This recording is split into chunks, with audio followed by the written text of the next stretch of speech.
Hi, y'all. My name is Denasia, and I'm a 22-year-old type A Black girl from Las Vegas who just moved to New York City last year to work for L'Oreal as a financial analyst.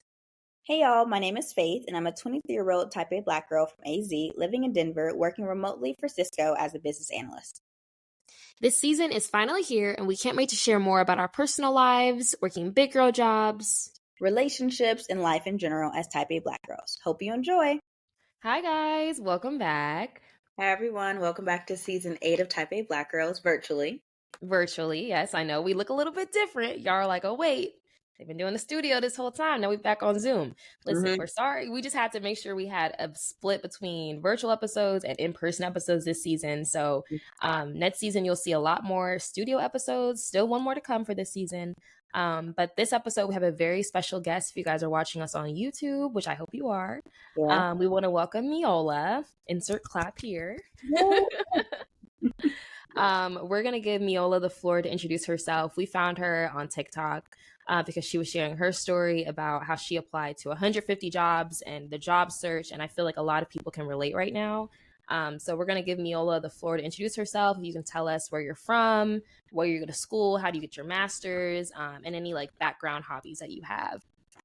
Yeah, sounds great. Thank you. My name is Meolah. I'm currently 22 years old and a grad student at Westchester University, and then I got my undergrad at the University of Delaware. So I live in Delaware but commute to Pennsylvania. Not too bad, not too brutal. I love going there. Super fun, and I'm just also a lifestyle creator on TikTok, and then I have my own podcast, Life as a 20 Nothing. So it's my first time being on another podcast, which makes me super excited. I'm super happy to be here.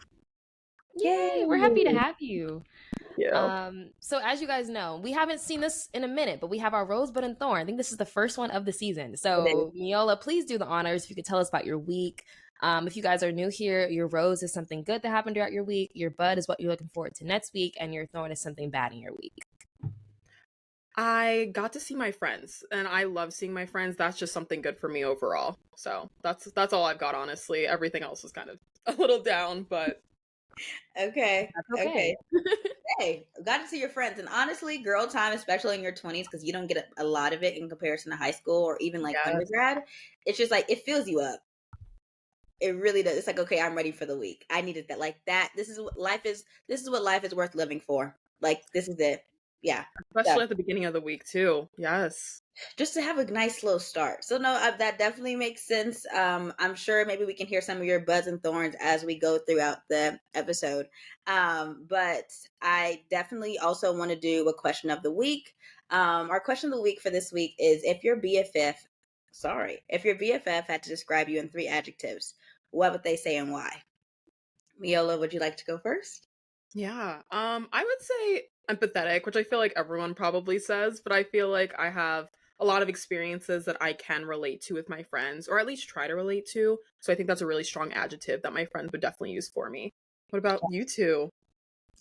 Ooh, girl, I was thinking long and hard about this one. I genuinely don't know. I'm thinking like not how I would describe me, but how she would describe me. Like that's two different adjectives, I feel like.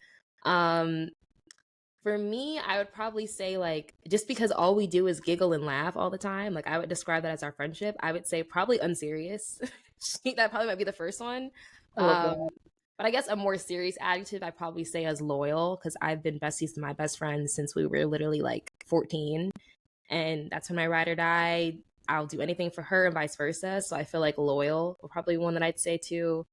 And I'd probably say maybe reliable too. Like she knows that like I might not be the best texter, so we might not text. But if she calls me and is in the hospital, or she calls me and needs me to come get her at 3 a.m. and she lives across the country, like I will take that flight. Like I would say reliable too.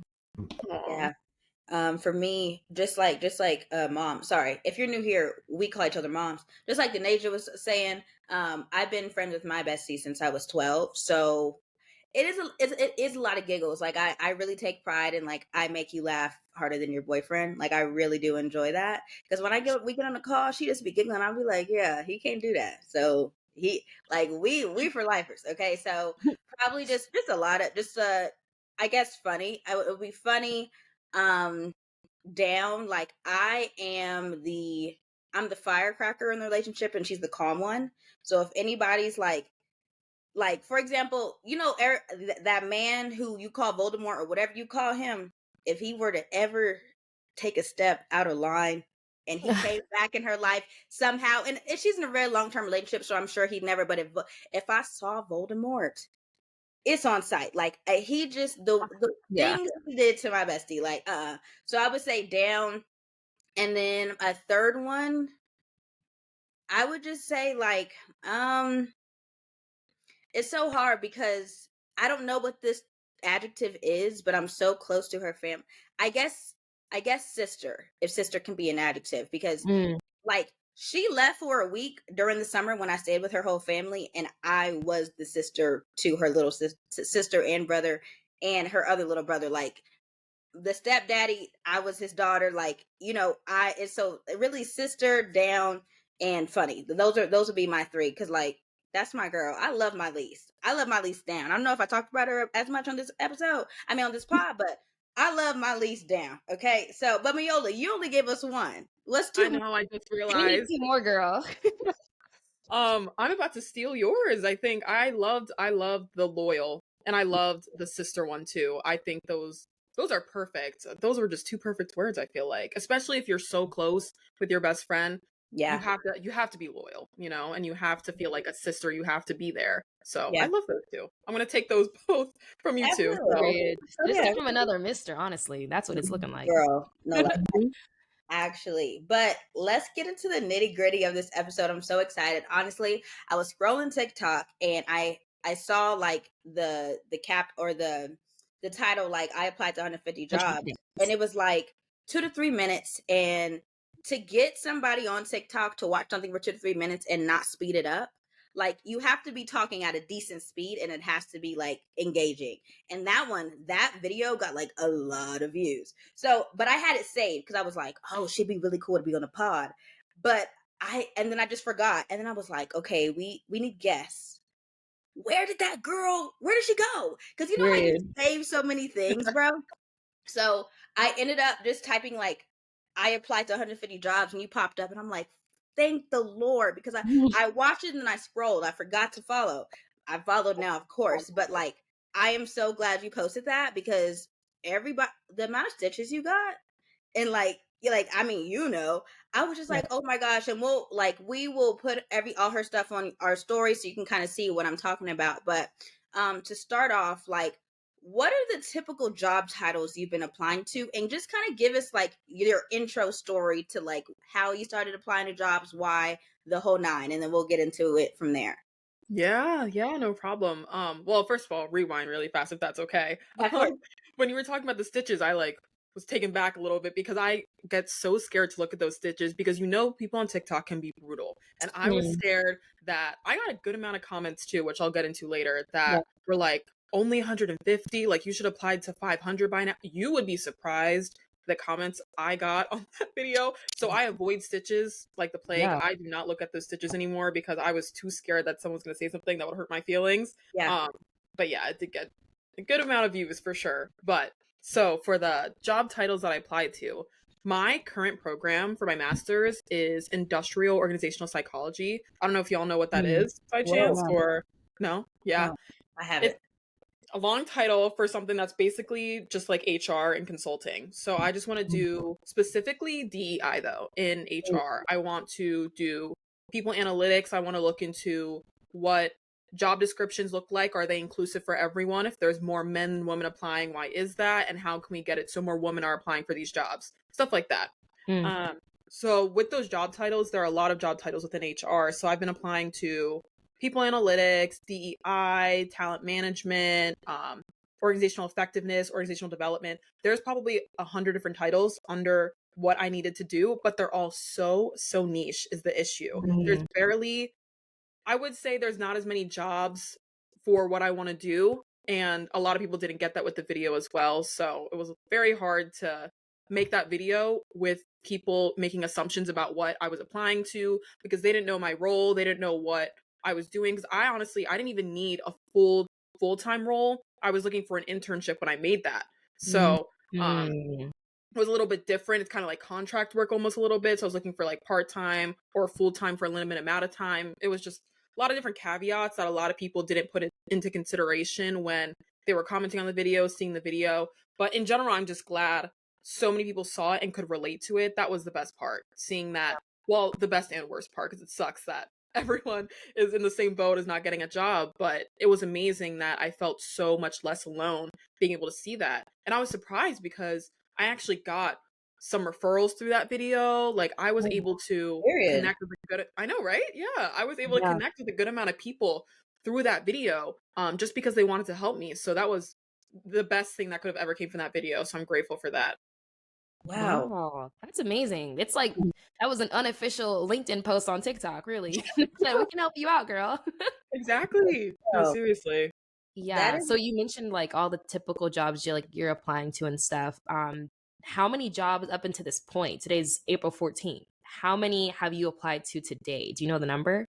No, so actually, like a week after I made that post, I got a job offer. So I yay. Oh secured, yeah, so I wow. secured my Great. job offer, and then I ended up getting two more after that too. So I got three job offers and I secured my job, but I still don't start for a little bit, so I start next month. But so I've been still technically unemployed for like 2 months now, but I'm technically employed still. But yeah, but so I would say altogether, after all of that, maybe probably like 175, I would say, just because I got the job shortly after I made that post about the 150. But Yeah. yeah, It's always when you're like, I am at my limit, like I can't do this, like, because yeah. literally same. So I want to say I applied to probably 30 jobs. Starting in this like the early part of the year, I got like a promotion with no pay. And I was just like, okay, I don't think I could do that. And my manager told me a few times, like, yeah, because you got a pay raise last year, like you can expect a pay raise in about 2 years. And I didn't plan on being in that role for another 2 years. I told him I wanted to be here for a year and a half to 2 years max. So that when he kind of told me that second time, I was like, and I was working stock market hours, have been honestly since January. I was just like, I need I need to start applying. I had to look myself in the mirror and it was like, you say you want a job, but you're not applying. Get in the field, like start applying. So I had to get real serious with myself. And I was applying and applying. Those rejections, as a type A girly, I'm not Mhm. used to rejections. And also, like when I was applying for internships back in college, it was like they wouldn't ghost you. They would get back to you, yes or no, and call it a day. Like, okay, you have an interview next week. You see what I'm saying? Here's the Zoom link. How did you deal with all those rejections? Like, as a type A girly, because as listening to your pod, I'm like, oh, this girl's type A. And like watching your TikToks, I'm like, to a T. So how did you kind of were there any coping mechanisms you did getting all those rejections? Did it just like kind of fall off your shoulders after 70? What did that look like? Um, yeah, yeah, no, they're tough. Like, there's no way around it. I feel like it was such a roller coaster of like of emotions, I would definitely say. You get to a point where it's like, okay, it's fine. Like maybe around the first month, like I get it, it's fine. Like next month will be the time. Then next month Mhm. comes around and you're still getting rejections and you're like, okay, next month. And then I hit a point because I was applying from October until I made that post in February. So I Whoa. got to a point in January that was like my breaking point. I was like, I simply cannot do this anymore. It's been at that point, I was probably like halfway around the mark of the 150. So I was like, is it me? You start thinking a lot about yourself. And especially being type A, I'm sure you two can relate to this, but I have everything down to a T. Like, I'm sure what I want to do. Like, I know where I'm headed. I know exactly how I'm going to get there, what the steps I need to take to make that change for myself. So when something happened that was kind of out of my control when I'm trying so hard to make this decision, make this change for myself, and it wasn't working. It was so disheartening. And I've never felt Mhm. that kind of rejection from rejections before, not even from relationships, from friends. No, the jobs, because I need money. I need money and I need it Of now. course. So, like, love can wait, friendships can wait, but I need money right now. So, Mhm. it was definitely difficult. Yeah. But also back to your other point though, I love that you recognized that you needed to get out of that position after hearing about the pay, because I feel like a lot of people stay stuck in those roles because they think that they have no other choice. So good for you for recognizing. Like I wanted to snap because good for you for recognizing that you need to take a step back and start applying. It's hard for people to make that realization, I feel like. They want to be, not like want to be stuck, but I feel like a lot of people are just so comfortable. So putting yourself in positions to be uncomfortable and make that change, oh, snaps all around. Bro, you're literally preaching to the choir. Like I was like, okay, well, if I want to change my reality, and like as an elder turning 25 this year, I made a list of 25 things I want to do by the time I'm 25, and one of them was to be at six figures. Since we started this pod, honestly, like that's kind of been our goal, you know, like, oh, we did all this work in college, we gonna get there. So that was one of my goals. And yeah, exactly. And staying in my role, there was just no way. Like there was genuinely no way. And honestly, it's a great role.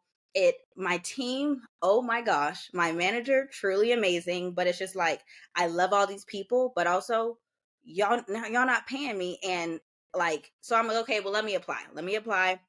And I haven't told you this, moms, but I interviewed for basically about 2 weeks, and I got a job. I got a new job. So Yay! yeah, so Good. super excited. Honestly, by the time this comes out, I'll have had my offer. I'll let y'all know in the next virtual episode if I need to negotiate, because I know what I put on that application, and I needed to match, or if not more. So yeah, it is out. I'll finally be a project manager, so I'm super excited. That's been what I've been Great. wanting to do since I was 18. Like I am so excited. Like I'll be able to use a little bit more of my data side of things, so side of my brain. So got a little rusty on that one, so I kind of have to like do some work after my 9 to 5, which is more like a 9 to 7. But yeah, like I was like, this is honestly the best episode to kind of announce that.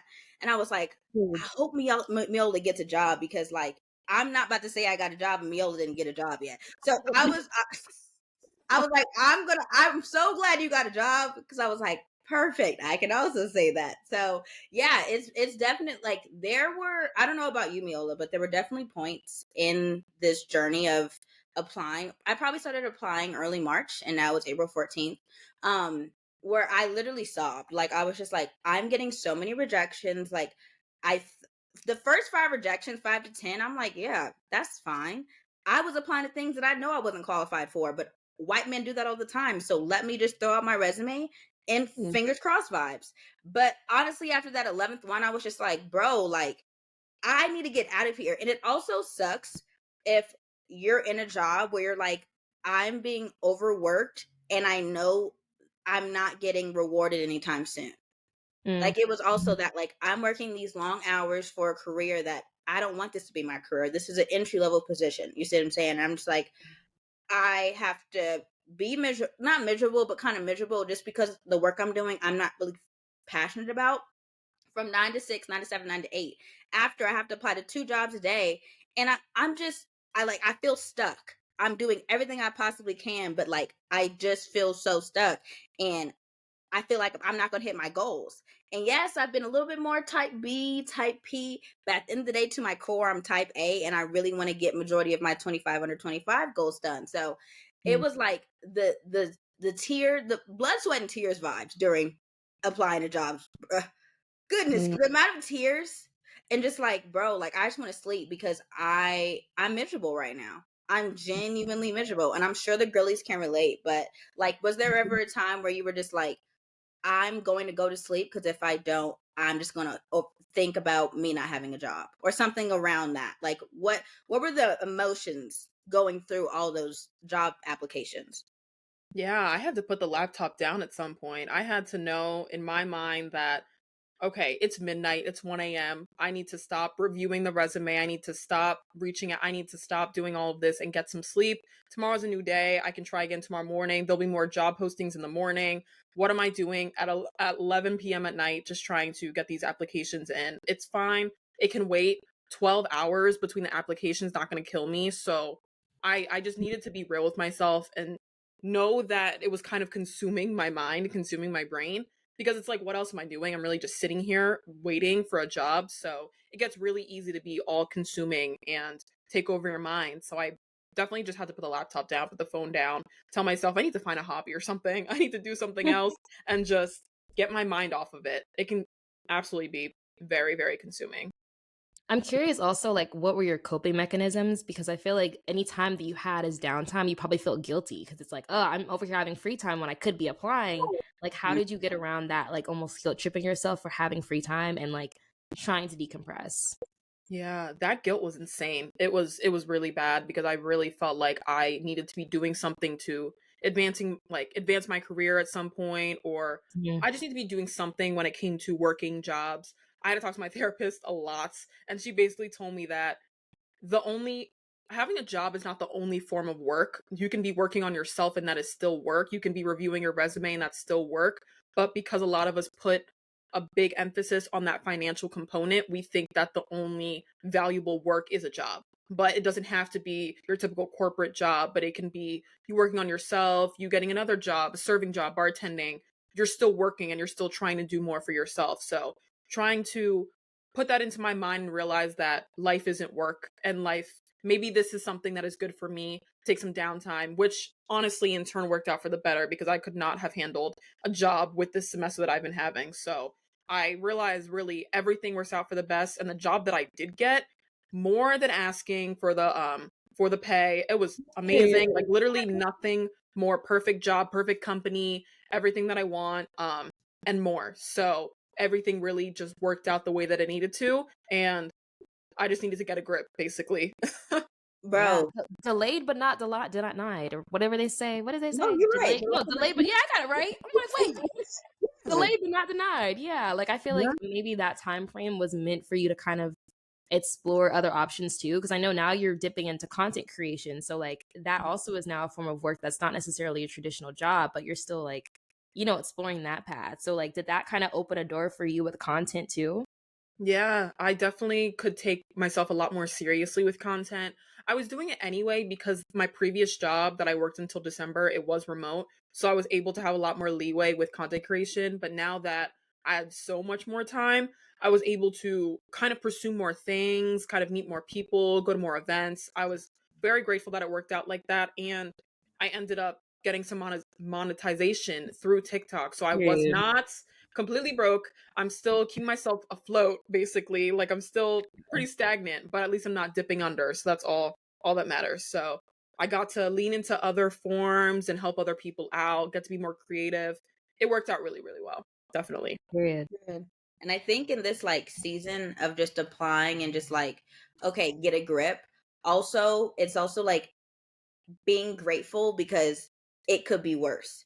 Being grateful, but also being patient. Like for me, I was like, okay, well, I'm not getting these jobs for a reason. I know there's always a reason for the season. This is just not my season to get a job. Like at during those rejections, I was like, it's just not my season. I'm not getting these jobs for a reason. You see what I'm saying? And also like being grateful. I'm seeing a lot of my peers, a lot of people on TikTok and Twitter and really everywhere. Like some people don't have jobs. Some Mm. people are like working jobs that they love, but also some people are working jobs that they absolutely hate and they're in the same boat as you, but they're not getting out. There's also people, there's like, I'm an extremist. I'm a huge extremist. I'm like, there are people dying, like, and I'm crying over not getting a job, but I have a decent salary. Like, yes, obviously I know I want to get to my goals, but also you have a job where your team takes care of you and your manager loves you. Like you have people are going to their jobs in person every day. Like there's so Ooh, many things. See, you know. tell me about it. Yeah, trust me, I know. Like I'll be in that office. Yeah. Yeah, like it really could be worse. So like really like in my therapist I was like, write down what you're grateful for.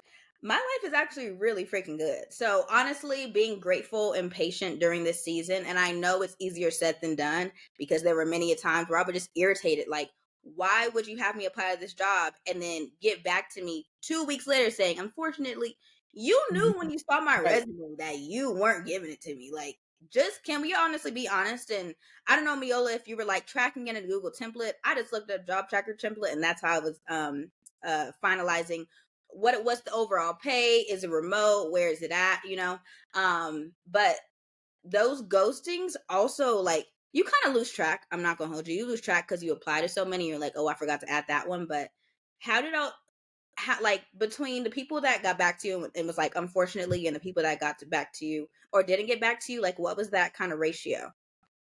I got ghosted way too many times. Or what would happen is that I would apply just like you were saying, and then you get the 2 weeks later and they're like, oh, sorry, want someone else. But what happened in my case is it would be months and months down the line. I actually got 3 emails last week from 3 jobs I applied to about 4 months ago. They said, sorry, we went with someone else, or sorry, like we're no longer looking for a search. And I'm like, well, I kind of figured as much because it's been 4 months and I've heard nothing. Yeah. It's honestly, in my opinion, I get it. The recruiters have a hard time. I mean, I literally would get it because I'm going to school for this, but it it's just so disrespectful of people's time and energy and just effort, because there are some applications making you take assessments and making you do a whole creative assignment. Especially with the arts, they're making you do a whole like portfolio to apply to, and you're not gonna give someone the time of day to even respond back saying we're going with someone else, or you're gonna wait and ghost or not show up to interviews, which I've had before too. I've gotten ghosted the day of the interview, showed up, no one there. It's so unfortunate that that happens, and I'm just curious, like, does it not feel like you're disrespecting someone? Like, I don't know. But also, back to your other point about the being humbled and getting a grip, though. Completely agree with you. I feel like I realized a lot within this whole journey that I have to recognize my own privilege, because I'm so lucky that I get to live with my parents. I'm not paying rent right now because I'm in grad school. I'm home with my parents. All I have to pay for is my car. And once again, since I'm so type A, I saved every dime from my last job. So I had the money in case something like this happened. So luckily for me, I'm so grateful because I still have that money. So I can still pay off my car and I don't have to pay for rent. And there are just people that are in way worse situations, that are 29, living alone, don't know what to do, can't find another job, have pets to account for, kids to account for. I really just got a grip and I was like, you know what? I could be so much worse off. I'm just grateful that I have a family and friends that could support me if I need to, like emotionally at least. So some people don't even have a support system. So you just got to count your blessings. And I got very humbled very fast because I recognized there are just so many worse things going on, and I just don't need to be tweaking about this right now. So that was also something that definitely made me put the laptop away and just recognize what I really do have. Just go outside, take a walk, try to help Yes. other people if you can. Yeah. That's that's something that definitely kept me stable, I would say. But yes, the ghosting, awful. Yeah. No, absolutely. Absolutely. So during this whole applying and since October, you see what I'm saying, and you're getting your master's degree, which is shout out to you for real. What has been the biggest tip you've learned that's helped you get to the interview stage? Honestly, just reviewing my resume, I would say. I think if there's anyone that's not even getting interviews, I think something that kept me going was the fact that I was getting interviews. I just wouldn't get past like a certain stage sometimes. I would get either ghosted or I would get the interview and then suddenly second, third round, I would just be like basically voted off.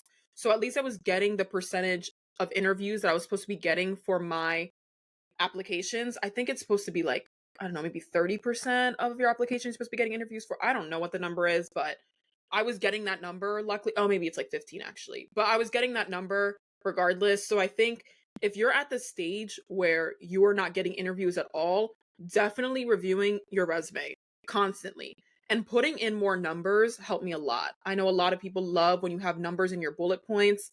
Doing that helped me so much. I think that's probably the biggest thing when I think of a resume, what you need to add if you want to get to that interview stage. Put in some quantifiable data, some just actual numbers that you can see, because that's what's going to resonate with people. Absolutely, them numbers gonna get you because you're the HR people are seeing continuous resumes. What Mhm. what did you actually do? Like what number wise? Like how can you bring value to my company or our company? So yeah, numbers. I think I didn't have as many numbers, and then we were talking about. I think we had a resume review, and then Asia showed her resume, and I was like, okay, I guess I do need to add some numbers. Mind you, this was like several months, at least a year or two back. But numbers are really going to eat up that resume, and also having other people look at your resume. Mm. I had Dammy look at my resume, and he took off his fiance hat and put on his like interview hat, and I was like, I can't take any more criticism. Can we do this tomorrow? He's like, if I was looking through interview resumes, I wouldn't pick yours. Oh, Well, oh, oh, cool, perfect. And I was like, you know what? Thank you, because I would rather take criticism from you than not get a job at all. You see what I'm saying? So it's really that tough love, because he's like, at the end of the day, this is our money because we getting married soon. So it's like points were made. So the if I can better you, I can better the household. So makes sense, but also like just having all your people look over your resume, like even some of your mentors, because they'll tear it to shreds too. But you'd rather have them tear it to shreds because they got years in the industry than right. anybody, than an HR person be like, or it's usually an AI software that will scan the resumes to align it to what the job description looks like. So also think about that. And then it gets to the HR person's desk. And I didn't realize that until Dammy had told me that. And I'm like, are you serious? They're not hand picking, but it makes sense. They're not going through it. It's too many resumes for that. But overall, finding your job that you got, what was your criteria for saying yes? And what did you typically ask the interviewer during that time? Yeah, so when I said yes, I don't know. Honestly, I was at a point of desperation, but not too much that I was obviously going to compromise myself. Because one time I did get a job offer, and I was just not for me, and I knew it wasn't for me, and I was going to take a job just because I knew that I needed a job. I wasn't just going to take anything and then end up being miserable. No. So when I did take the job that I took, it was because, in my opinion, the interview process means a lot to me. If you're interviewing me and my boss seems like the worst person in the world, I don't want to work for you. Like, I don't want to even deal with that, even if I need a job that badly. So definitely respect. The respect has to be there. You have to look at me like I'm someone you want to talk to, not just someone you want to have hold over. So definitely the managers, all of that. And then also just logistical things like finances, making sure that it's matching my last salary or over my last salary for sure. That was my one thing that I said I absolutely needed with a job. I need to at least match my last salary. And then with this job that I took, luckily I got over my last salary, so that's perfect. But that was definitely, I think, my biggest thing other than finances. Then definitely the respect has to be there for sure, because you can tell when someone's looking at you and they don't look at you as a person. They just look at you like, oh, there's another thing I have to cross off my list with this interview, whatever. No, I feel like I read people pretty well. So with that, no, I don't like that. Yeah. Were there any interviews where you were like, I didn't like how this the hiring manager or this director treated me. I can't continue with this process. Or if I do, I know I'm not taking this job. Yes, it wasn't necessarily like how they were looking at me or anything per se, but it was more just like their attitude and how they acted. You could just tell that either one, they don't even like the job. They don't even like where they're at, and they are definitely not going to treat someone who is coming in under their wing with respect because they don't even respect their own job. So you can tell when somebody actually is passionate about their work, and that's something that I really need to see in like an employer. I need to see that you're passionate because I'm trying to learn. I'm still getting my master's. I need to learn. I need to be challenged. And I actually did end up turning down a job before because I knew I wouldn't be challenged in that role. And for me, I'd rather be challenged now while I'm still in grad school and learning. And Mm. I'll take the easy route when I'm out of school and I can just do whatever. But for now, I need as much experience as possible so I can be the best employee and have the best candidate, like be the best candidate as possible for when I'm going for more higher paying jobs and everything. So that was definitely something I looked at right now. Being challenged is something I really want. Yeah, that makes sense. And to go back to what you said earlier, guys, first of all, the fire alarm in my building has been going off on and off this entire episode. So I've just been silently nodding and holding back what I have to say until it goes off. Um, so to kind of go back to your point of like realizing in the interview process if something isn't meant for you, like I really feel like the interview will say a lot. And I think also what they say they're looking for an employee says a lot. Because I recently was going through a situation at work where I was going to a different job internally, and before the interview process even happened, the person that I was supposed to be like hiring manager I contacted and I got in touch with, he was like, okay, like the team wants to interview you, but just so you know, this is actually a manager level position and you're not even qualified enough. So, I mean, I really don't know why they're trying to interview you, but maybe it's just because they like your personality. And I said, well, then why would they reach out to me and say that I'm up for this job if it's not because I'm qualified? And that right there, that interaction before I even got to the interview stage showed me like, clearly this isn't meant for me if someone that is about to hire me and interview me doesn't think I'm even ready for the role. Mm. And hiring me based off personality, I mean, love that you think I'd make a good fit on the team, but realistically, even being a personality hire, it kind of does set you up for sometimes failure because you're not really qualified or set up for the role. And the role was listed as an assistant manager. So I said, I don't know what it's really listed as. So I would say take little nuances like that during the interview stage as like a sign that perhaps that's not meant for you, because I feel like I was being belittled by a hiring manager and I hadn't even got to the interview. And I was like, I actually want to sit this one out because there's no reason why I should be being treated like that. And I'm crying in a bubble room because you're telling me I'm not good enough for a role. So literally those instances, and this was within like, this is like an internal hiring system. This wasn't even applying through Indeed or like an online website. Like this is someone in the company hiring. Realize those interactions and realize, okay, if they're going to treat me like this before I even get there, it's not going to get any better once I'm on the team. And also do your research if you can to figure out why the last person left. That's a question I started asking, like, why is this role even available and on your website? Because the jobs I have interviewed for, they're like, actually the last person, we had to let them go because they weren't meeting our standards. My question is, what are your standards? Because why did they get fired? So I think also doing investigation to figure out why it's in vacant position sometimes. I mean, you have to fill out the interview to see if like you can even ask that question, but in the most professional way, kind of figure out why is there an opening, because if it's a toxic team, there's a reason why it keeps opening and there's this like revolving door going on too. So that's my advice from dealing with toxic interviews in the past and realizing like it might seem bad in the moment and like, oh my gosh, they're telling me I'm not good enough for this role, but it could be a blessing in disguise. No, The fact that absolutely. they put that doubt in your head already before you even, oh, I was I sick. I was like, bro, yes. first of all, I didn't even look for this. Like, this came in my lap. Like, you reached out to me. And I was like, you could have left me alone, really. Like, I didn't have any issues. Like, I love my job right now. I don't have any problems. And I'm in a 2-year program. So technically, I can't even leave my program until the end of September. So I was like, even offering for me to leave this program early and then to take it back and say, actually, just kidding. We only asked you that because we like your personality and want to see if you'd be a good fit. But in reality, we would never hire you anyway. It's like, Mhm. they're playing with your feelings. So Yeah. needless to say, protect your feelings in the process because it can be difficult to have that difficult conversation over Zoom or Microsoft Teams and look someone in the eye and tell them like, this isn't for me because of how you're treating me. But like, that was one of those moments I had to not people please and really stand up for myself. And in that moment, I was like, so why did you reach out to me? And that was the only question I could ask really. And they were like, oh, well, we just wanted to, explore and see what other people we could have on the roster to interview. And I was like, this isn't meant for me. And that was the end of the call. And we have not discussed it further. I closed off that book as professionally as I can. But in reality, you have to also make a stand for yourself because you will have a reputation of being like, oh, we can do these things to her and she will allow it type of thing too. I realize in corporate America.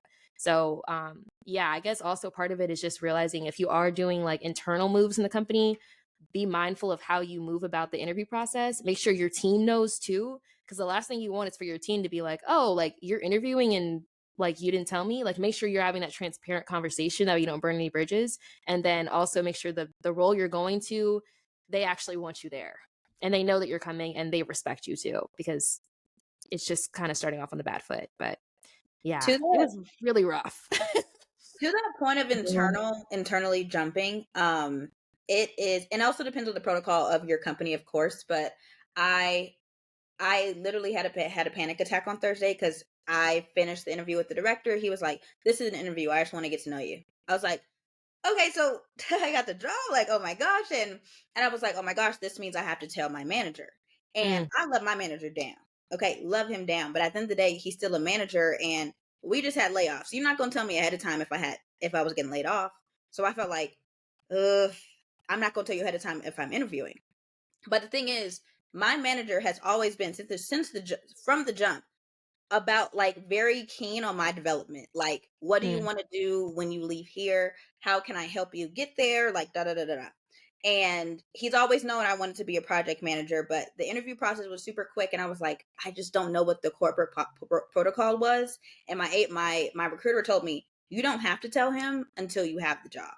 And I was like, Mm. it feels like I'm cheating. Like, cause I really did Mhm. like my team. Even if you don't, like, it feels like you're cheating. So like that transparency is kind of like a, what do you feel like is the best bet? And talk to your mentors about like, what do you think they should do? But even my manager was like, he was like, when I told him, I was like, hey, I got some bad news and some good news. And he was like, oh goodness. And I was like, so so I started word vomiting. I was like, I've been wanting to be a project manager and I've been applying to jobs and I got a job.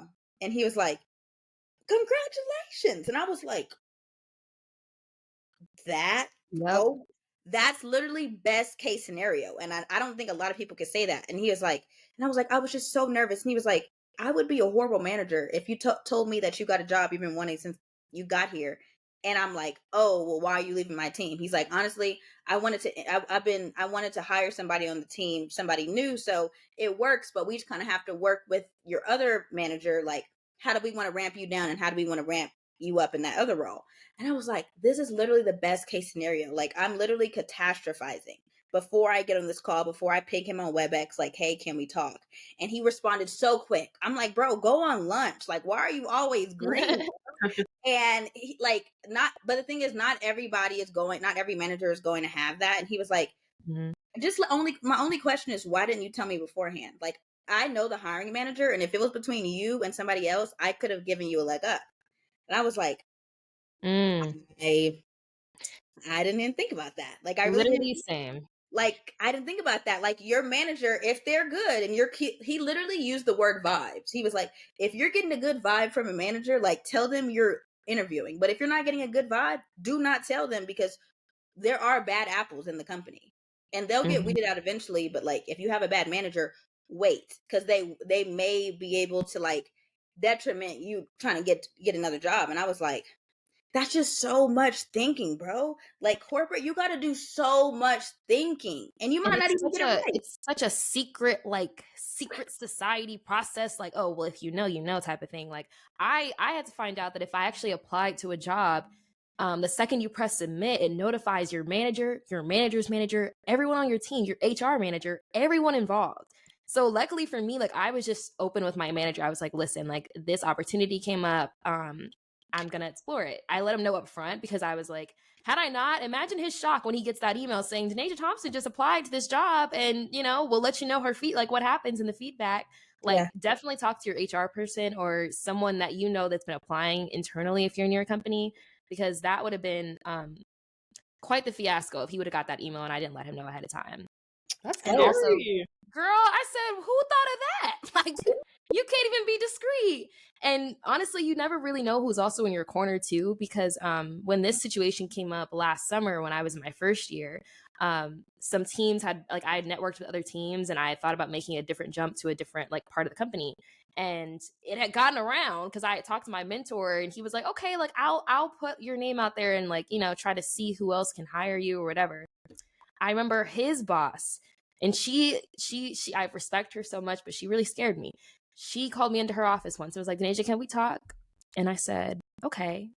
And this is in like the first week of me discovering I have this passion I want to explore and I want to do this outside of my current role, but I don't want to leave my role, but I don't know how to do it. And she called me in her office and she was like, and shut the door behind you. I said, oh, shut that door. I sat down. When I tell you, I've never almost shit myself, like, in a public setting. I was so scared. I was like, this is terrible. It's like, she found out I'm gonna get fired. Like, she probably thinks I'm betraying her team. She was like, so your mentor, he let me know that you're looking at leaving our team and exploring something different. I just want to know why you didn't come to me first, because I know everyone here. Like, I could have been putting you on to other opportunities. And now that I know this, I already emailed someone else and she's going to be contacting you next week and telling you about what else you can do to explore this. I literally was so like, I was just stuttering the whole time because I was happy, but I was like, you never really know who's in your corner, because the person you might be most afraid of, or if you don't have any bad conflict with them, but you're just intimidated of how they might react, might be the main one who sees talent and is like, okay, yes, you might want to go to a different team. But if it's internal, the company is still winning because they still have that talent. They're not losing anyone. They're just putting your skills and probably to a better use. So, like, don't be afraid to move internally either. But just make sure you're being transparent if they go and CC everybody that you know and tell them that you applied, because that was a little nerve wracking.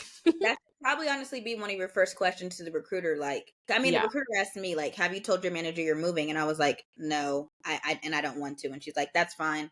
Cisco doesn't have, has a policy that your manager won't know until you get the job. And I was like, Mm, perfect. But figure out what that policy is before you start clicking some, please. Yes. okay? And I mean, of course, if you're applying externally, all of this does not matter. If you're trying to leave your company, don't tell them you're leaving the company. Yeah, That'd probably be the best option. But yeah, if you're applying internally, I feel like it's kind of a different ball game. And it can be also hard when you are rejected from a role internally, and now you have to see that person in the lunchroom, or you have to interact with them and still CC them and talk to them via email. So Mhm. just figure out what team you're interested in and make sure your manager knows that. And if you guys have like quarterly talks, like I know we do like quarterly connects at L'Oreal, we literally meet every quarter and I bring up what my 5-year, 3-year, and 1-year plan is, like very much type A every single time. And I'm asking my manager, what can you help me and how can I help you to get me to this point? What do I need to do to help you? That And he'll part. be like, okay, you're very on it. Let's go down the list and figure it out. Like I promise, especially if you have good work and you have good vibes, like Fade said, like your manager will more than likely want to help you. And they probably don't even see you unless you guys are similar in rank. They don't see you as a threat at that point. So there shouldn't be any issues of like I've heard people of their managers being jealous of them and trying to sabotage them because they feel threatened. Um, which is a whole nother ballgame and probably a whole different episode with a different guest that has that experience. Hopefully, I hope you don't have that, Meolah, but Mhm. I say definitely reach out to your manager too because they might be a bigger help than you think. No, for sure. Absolutely. Yeah. Um, but Um, also, what have, like, now that you have your job and you're real seasoned in this interview process, what have been your resources to find jobs? Some websites, LinkedIn Recs, old professors, like what did that look like for you? I use a lot of different websites. I use LinkedIn, Indeed, there's ZipRecruiter, there's since I've been working remotely for the past 2 years now, so I'm big on remote work. So I do a lot of remote websites like Flex Jobs, Work from Home, Remote.co, I think. A lot of different remote websites as well.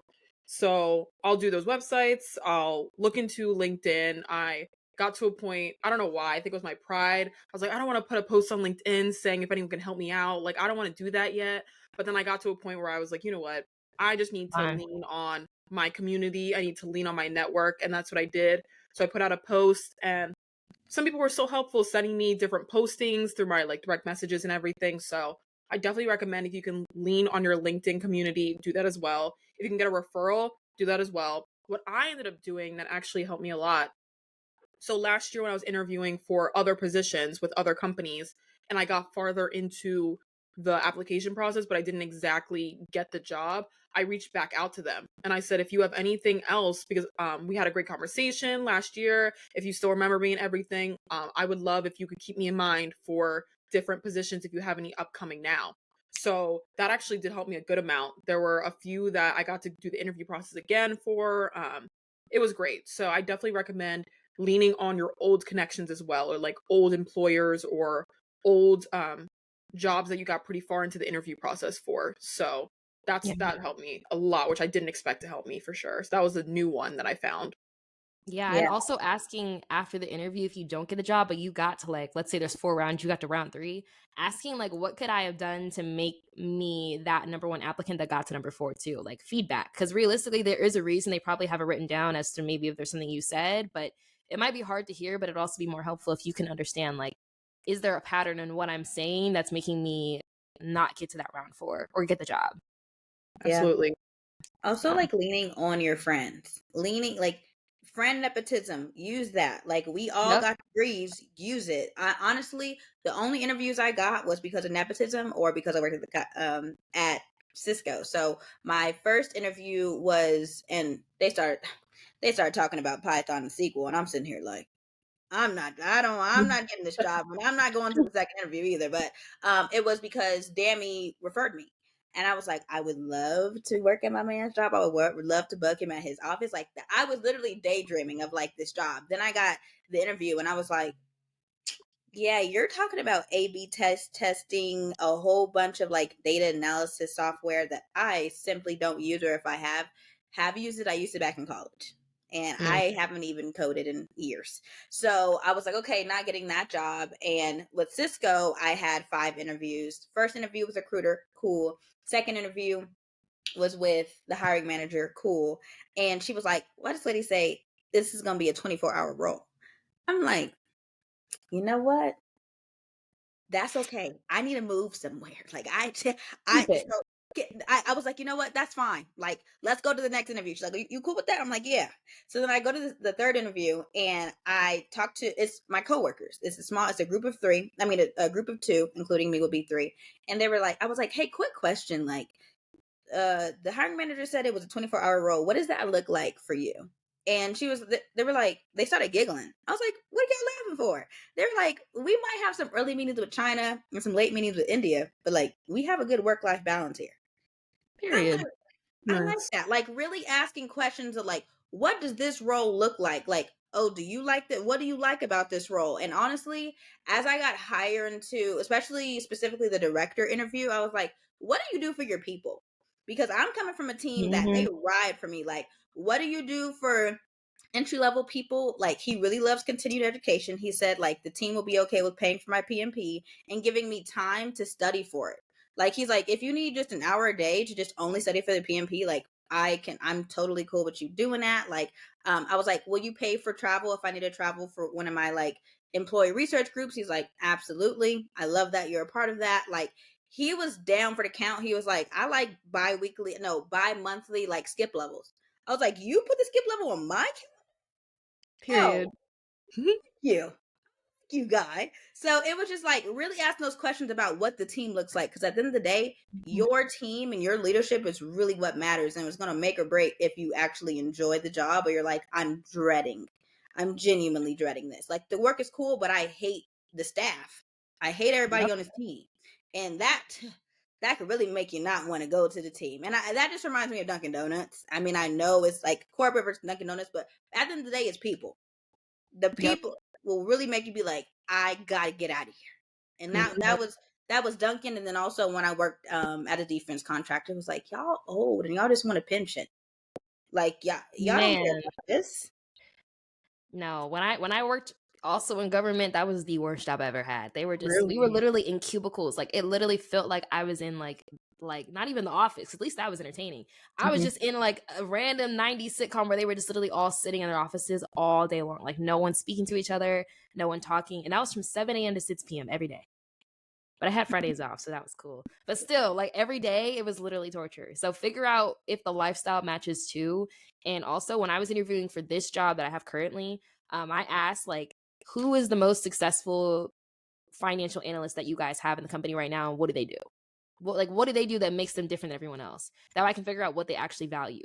Because if they say, oh, she works every night till 12 a.m., like she will wake up early and knock out a presentation at 6 a.m. and be on ready for the call, that tells me that you don't really like her work ethic. You just like the fact that she's always available. And that's no work-life balance. So like, Mhm. I tried to figure out who's the ideal and figure out what they actually like about them that makes them ideal. Because if it's just working yourself to death, that's not really what I want to do. So that really helped too with this job I have right now, at least. Yeah, I love that. I always ask about the culture at the jobs too. And people can lie obviously, but I always ask about the culture because I want to know how is it actually there? How do you get people involved? Especially being at my level, like I'm doing internships or entry level jobs, part-time, whatever I'm applying for. I always want to know how are you going to make sure that I feel like a part of your team? So that's always Mhm. a question that I like to ask. I want to make sure that it doesn't feel like I'm excluded. It doesn't feel like I'm on the other side. I'm just here for a little bit and then you're just gonna knock me to the side. No, I want to know how you actually keep all of your employees involved and together, and how does that culture look like? What do you do? What events do you do to keep people together? Stuff like that. So I love questions about the culture and the team. So Yeah. And the quickest way to clock it is to ask, like, when was the last time you guys had a team building or just a team related activity together? mm, And if they got to think like, well, we had that Christmas white elephant party back and it's June, it's probably not for you, babes. Like, they don't really care to prioritize stuff like that. Like, I know right. one of my teams that I was on previously, like, we had so many happy hours and lunches, like no one was even happy anymore. It was every day. It was like, okay, we have enough. Like really, they've really prioritized it. So make sure that like you can find a team that wants to do things like that and they see that as like a standard and not just like a special treat you get at the end of the year once you've done all this month long of work and you only get maybe one reward for being a good employee, which is like the parties or the events and the perks and stuff too. So I love that. Absolutely. yeah. But Meolah, Yeah. yeah, This what is is such a good next for episode. you? Yeah, honestly, our episodes, we have these outlines and then we're like tangent, tangent, tangent, and that's how we get to hour and 15. Right. But Meolah, what is next for you? Like, you have your job off, or you have your job. Like, when is your start date? Like, what's next for you on TikTok, the podcast? Please keep us updated and all that stuff. Yes. So what's next is saving my money until I start my job. I need to actually, I don't know, I'm in a state of mind right now where I'm like, oh, it's fine because I start May 28th. So I still have like 4 weeks until I start, but my mind is like, oh, that's 4 weeks. I can just spend the money and then I'll get it back in like a paycheck. I'll be fine, whatever. I need to stop doing that. So I'm going to start saving my money a little bit more and really trying to prioritize myself before I start in this whole realm of working again, doing my whole 8:30 to 5 again. So I need to actually get myself back in order. With the podcast, unfortunately, I think I might be hitting an end date on the podcast soon just because I'm the kind of person I need to be talking to people. And having a podcast alone is just very difficult for me because I thrive talking to other people. I thrive with collaboration. So I wish if I do continue, I would just need to have a co-host probably would be the next direction for that. But by myself, I don't think so. But I've had my fair share and fair run. And I think if I do stop that, I will definitely lead more into content creation. I want to do more, just have fun with it and actually try to go to events and do different stuff, meet different people, especially with summer coming up. There's more of opportunity to connect with other people. So I definitely want to lean on my community with TikTok and just content creation in general. So I'm excited for that and to see where that takes me. But I'm also excited TikTok was never going to be a full-time thing for me and it was never going to be super super serious. I'm getting my degree for a reason and I have a lot of debt because of my masters now. So I am fully ready to dive right into when I finish my masters next year. So hopefully I can maybe keep up this job until I graduate so they can offer me like a full-time position within their HR because I'm doing global talent management for LabCorp next Love. month. Good. Yes, so I'm excited. And I love LabCorp, so I'm really excited to work for them as well. So hopefully they keep me on, and I can just transition into a full-time role after I graduate next spring. And that's the hope. That's the hope for now. Okay. Congratulations. Oh Yeah, my that's gosh. Thank you. I love LabCorp. They just did some tests on me last week. I loved them. Well, right? I go there all the time for my labs. It was funny because I actually had to go there for my lab for my drug test for that job. So I was like, Oh, oh, that's insane. full circle moment.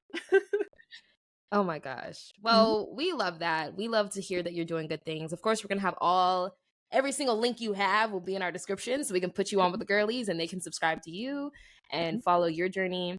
And next we're gonna move into a segment that y'all have not seen for the past 7 episodes. Yeah. So let's bring back Why Would You Say That, guys? If you're new here, Why Would You Say That is a segment where we just talk about the most insane things we've seen all week online, on Twitter, or in our real lives.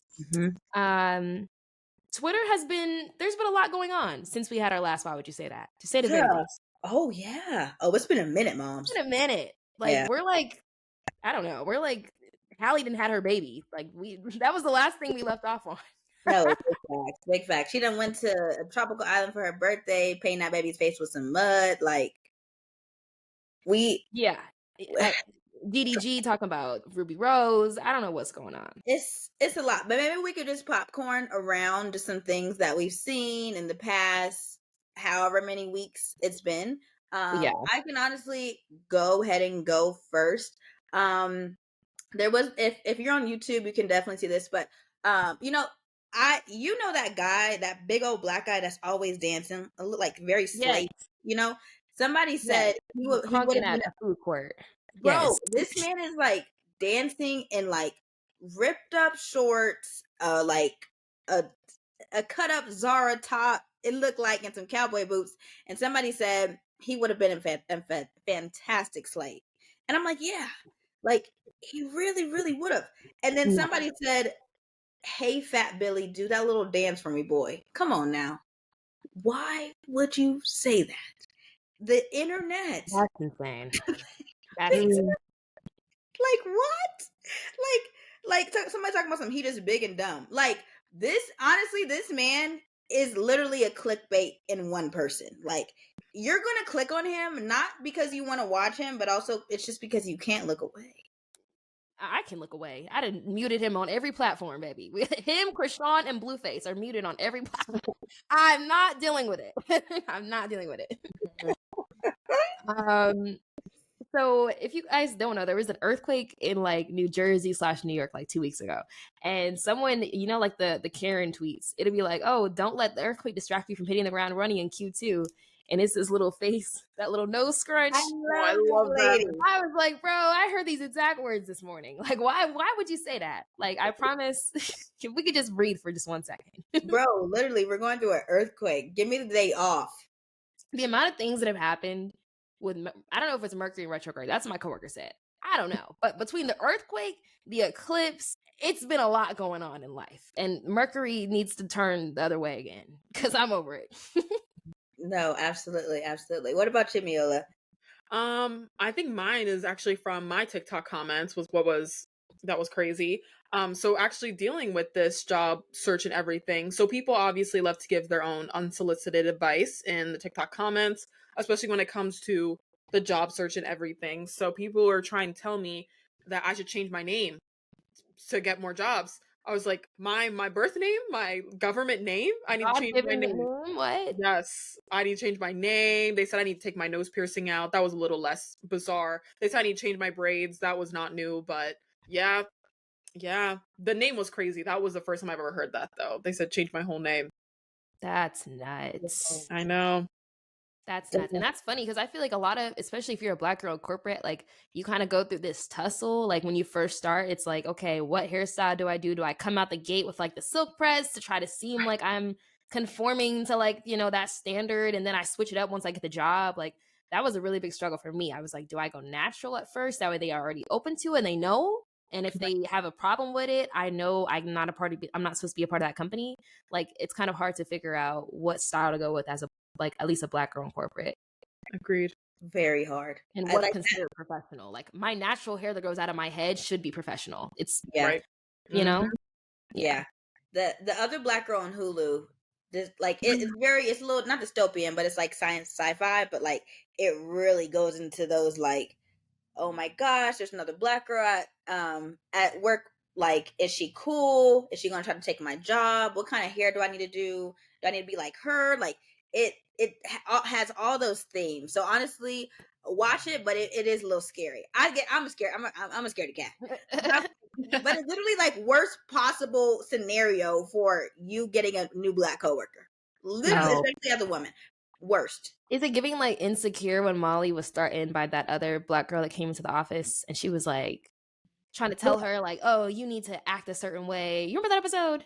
Yes. No, yeah, because I was literally just watching Insecure, but no, it's more so like down the sci-fi route, like, oh, like if you put this cream in your head, like you could be successful. Yeah.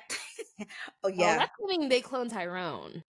Oh, it has some similarities with Moms. I think you should like it's a really good watch. It's a limited series and it's a book. Period. Yeah, but that's a really, I really love me a sci-fi. I'll tear that up. That's the same as oh my god, what's the one with Junie's sister? Lovecraft Country or County? Oh, I never watched that. Oh. They should have never canceled that. That's all I'm gonna say. It was very good for the first season. It got a little weird. At one point, there was a Black woman putting on a white woman's face. I'm not even gonna get into that part, but it was a very good message. Like they ate a lot of different themes down, but it was also the sci-fi route. And they should have had it for more than a season. But the acting on that was chef's kiss. Love. I saw one tweet. It said, thinking about the time in one of my acting classes, how I had to do a monologue of a person that was driving high on coke as one of my tests, and I showed up coked out and got a standing ovation and the highest score for the whole class. And then they posted this. It's giving method acting, and I don't know. No, I don't know about that one. but really, really, really intense. And just one for in real life, two things. I had nails that I was supposed to get yesterday, and I have had trials and tribulations trying to find a decent nail tech that won't cancel on me. Their babies won't be sick. They're not blasting Trisha Paytas. But I went back to the blasting Trisha Paytas girl, Yeah. and she is. I'm sending her Pinterest inspo, all that stuff. Confirmed it on Thursday. Friday night. Hey girl, I ran out of acrylic. Do you want to do Gel X? No. Give me my deposits back, and I'm strictly a press on girly. For this next season, y'all want to see me with nails, but I'm like, listen, I'm just gonna charge it to the game because we're just not that deep. And press ons, I need to figure out how to keep them for longevity. But at this moment, I'm just gonna have to raw dog it, and the only things I really need my nails done for is the engagement party. Like that's what it's giving. It's not that deep. Like I'm so over it. I'm so over it, bro. And as I was like just processing that, I see a homeless man directing traffic. Like Denver is not a real place. Like the light stopped and he just was like, let me get in the middle of the street and put on for my community. Shout out to him. But he was literally like, and he's probably doing a damn good job at it too. I'm proud. Yeah, get that man in traffic control right now. No, it's not a real place. Girl, speaking of nails, so I went to go get these done. Luckily, Peter, I'm not gonna lie, I'm rocking with Peter. He's my new nail tech. He hasn't canceled on me yet. I'm rocking with him. So I didn't have no issues at the actual appointment, but it happened after I got out of the appointment. I called an Uber to go back home, and I got in the Uber, and then the Uber driver was like, "Oh, you got your nails done? Let me see."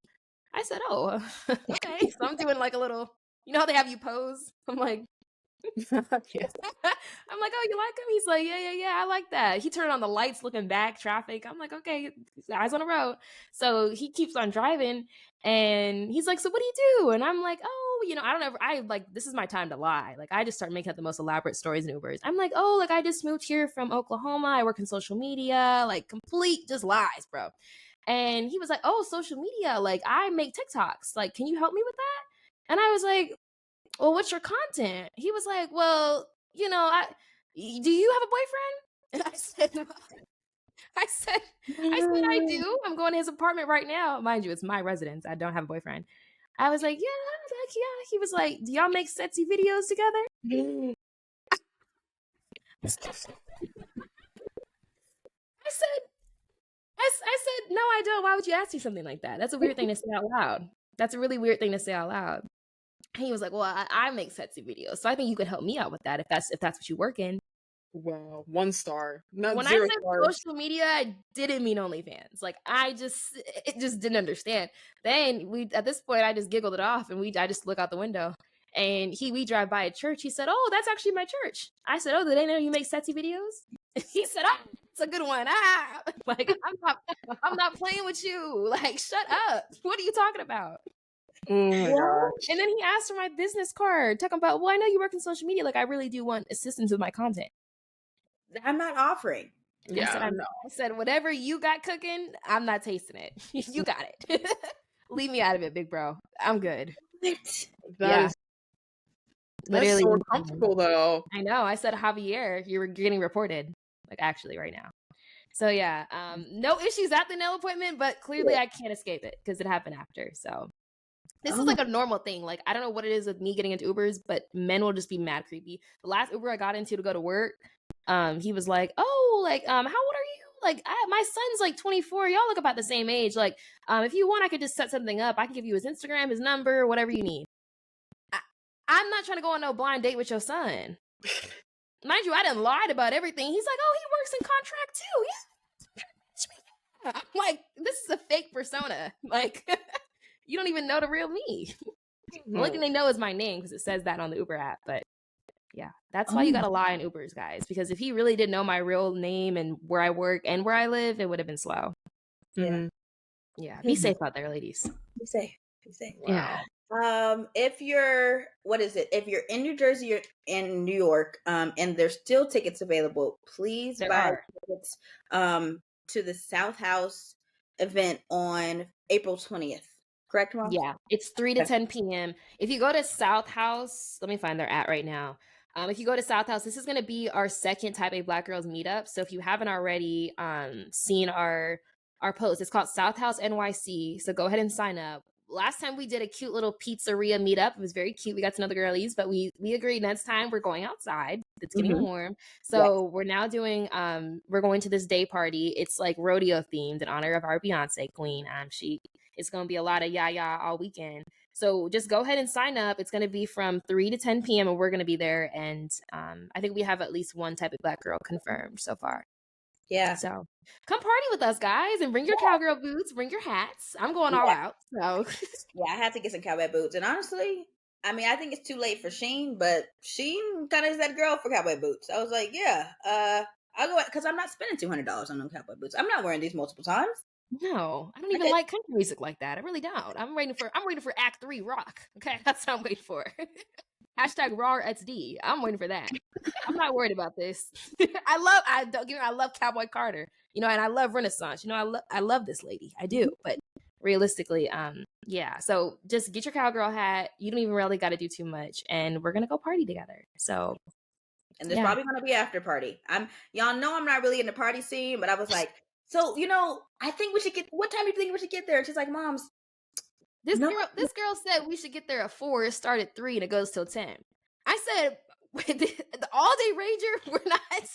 I can't do 4 to 10. I can't. I love to go outside like that, but I just simply can't. So it's giving. We might show up at a cool maybe 6:37. Yeah. Once the sun is down.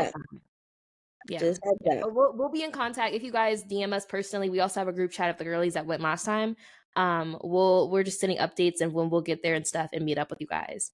But our meetup should be fun. As you guys can probably tell, we're going to be filming our next season soon. So please make sure you also submit any questions to our free suggestion bots.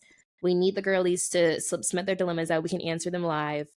Even if you're not a Patreon girly, we're kind of changing the structure to go back to regular, like whoever submits it first, they're going to get it answered first.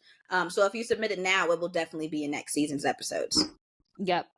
And our last announcement, we do have a new book that we will be reading. I have not started reading it yet because I'm currently reading Icebreaker, and I don't know if any girls read that, but it's a little spicy. I kind of like it. It's on my list. Yeah, it's really good. Before I Let Go by Kennedy Ryan is our next book. So if you guys want to start reading that, we'll announce our book club meeting date soon. But just get the ball rolling on reading that. And I think that's all of our updates. This is the first time we've actually had an up-to-date episode where you guys can actually hear us, because all the episodes you're hearing now were filmed in January. So we hope you guys are loving the content so far. We'll be back next week with more episodes. Thank you again, Meolah, to coming on. We love it. Yeah, so we're gonna put on all your links, and y'all make sure to go follow her. And yeah, moms, I think that's it for this week. That's it. Make sure you subscribe and follow all of our stuff, and we'll talk to you guys next week. Bye. Bye.